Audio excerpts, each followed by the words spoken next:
hope you're doing amazing today.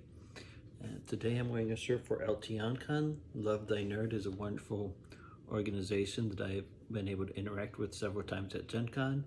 You might want to Google them, look up their socials, check them out. Our devotional today has a Narnia reference.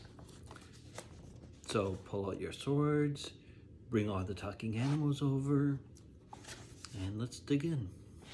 Day 5, Healing Power of Christ by Eric Anderson. Jesus went throughout Galilee, teaching in their synagogues, proclaiming the good news of the kingdom and healing every disease and sickness among the people. Matthew 4:23. In the movie version of The Lion, the Witch, and the Wardrobe, Lucy Pevensey was given a vial by Father Christmas. This vial was said to be made of diamond and contained a juice from a flower said to be found on the sun.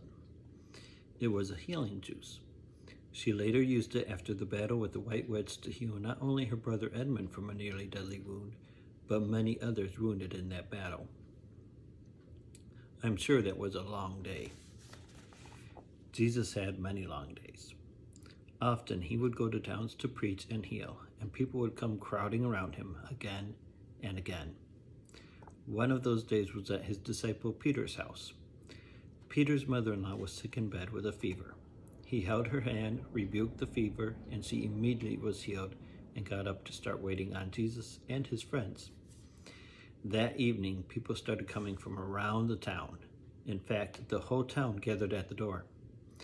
Many were brought to Jesus who were sick or demon-possessed. Another day is recorded where Jesus decided to sail across the lake. First, they experienced a sudden storm, and Jesus rebuked it. Next, they met a demoniac. Jesus sent the demons into pigs, which then committed mass suicide in the lake. Jesus then returned to the first side of the lake and did more healing. A man named Jairus came and asked Jesus to heal his daughter. On the way to Jairus' house, a woman grabbed at Jesus' garment. She was immediately healed. As Jesus was talking with her, servants came to say that the daughter had died, but Jesus went on to the house anyway and raised her from the dead. There was one key thing Jesus often said: "Your faith has healed you." When I was in a discipleship school with Youth with a Mission, I had to come to terms with my own fear of miracles. I was actually more afraid of them than I thought. Not that I did not believe in them, more like I was really nervous about the issue. Later, I experienced a personal healing from Christ. I was in Jordan teaching English for 8 weeks. In the last week, I was going down to give the exams, but I had a headache.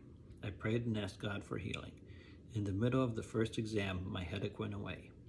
That night, I gave 2 exams and graded all the exams from the first class. How do you need healing? Are you emotionally scarred? Physically hurt? Start praying. God does not always choose miraculous routes to heal, but he often does. More often than we scientifically minded Americans like to think. Imagine if Lucy had refused to believe that the potion would work and ignored it. Quest of the day. Do your own research by looking through the Gospels and read up on Jesus' healing miracles. Pray for yourself or someone else who needs healing. And you can certainly comment if you have a healing need that you would like us to be praying for. That is great as well. So I continue to have events coming up.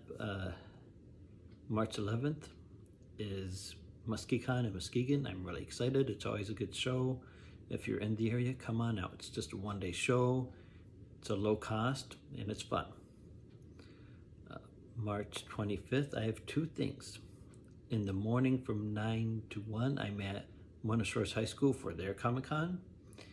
And in the afternoon from 3 to 8, I'm hosting the monthly Nerd Chapel game day at All Souls Wesleyan. So come on, play some games. We're doing a food thing, so bring a dish to pass. And join us for a great time. Be sure to visit us at any of those events and hang out. Also, April 1st, I'll be up in Cadillac. I've never been to a show up north before. Newaygo, but not nearly as far north as Cadillac is. So if you're up in that area, come say hi. As always, check for Nerd Chapel on Facebook, Instagram, Patreon. Patreon is one of the ways I'm able to do this ministry. So if you want to support what I'm doing at conventions, check out my Patreon, see if that's something you want to participate in. So yeah, as always, have a wonderful week.